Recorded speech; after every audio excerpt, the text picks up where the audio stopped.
उसके बाद ये पांचवा हर्फ है मिन।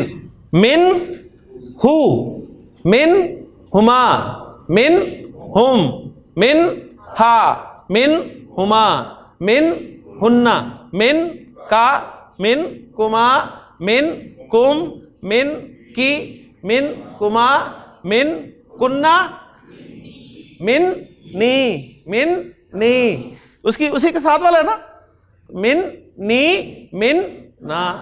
उसके बाद छठा हर्फ है जी इला।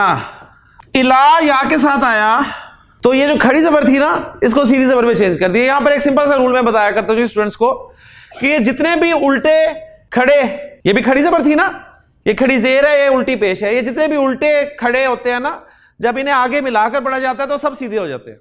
कोई उल्टा होगा वो भी सीधा हो जाएगा, मिलाकर पढ़ेंगे। कोई खड़ा होगा वो भी बैठ जाएगा।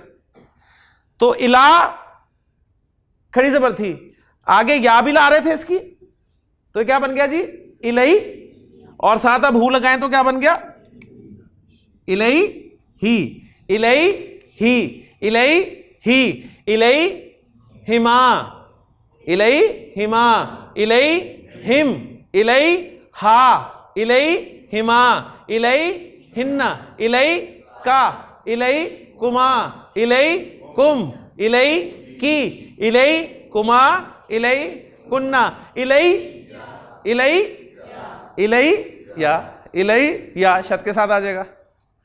और इलई ना, इलई ना हमारी तरफ, इन्ना इलई ना या बहुम, बेशक हमारी तरफ तुमने आना है। इसी तरह इलई हा मोहन्नस की तरफ, मरियम सलाम अलैहा की तरफ जब अल्लाह ताला ने हज़रत जिब्रील को भेजा तो बड़े खूबसूरत अल्फाज हैं, फअरसलना इलैहा, तो हमने भेजा उसकी तरफ रूहाना अपने फरिश्ते को, फतमस्सल लहा बशरन सविया, तो उसने एक मुकम्मल बशर की शक्ल इख्तियार की।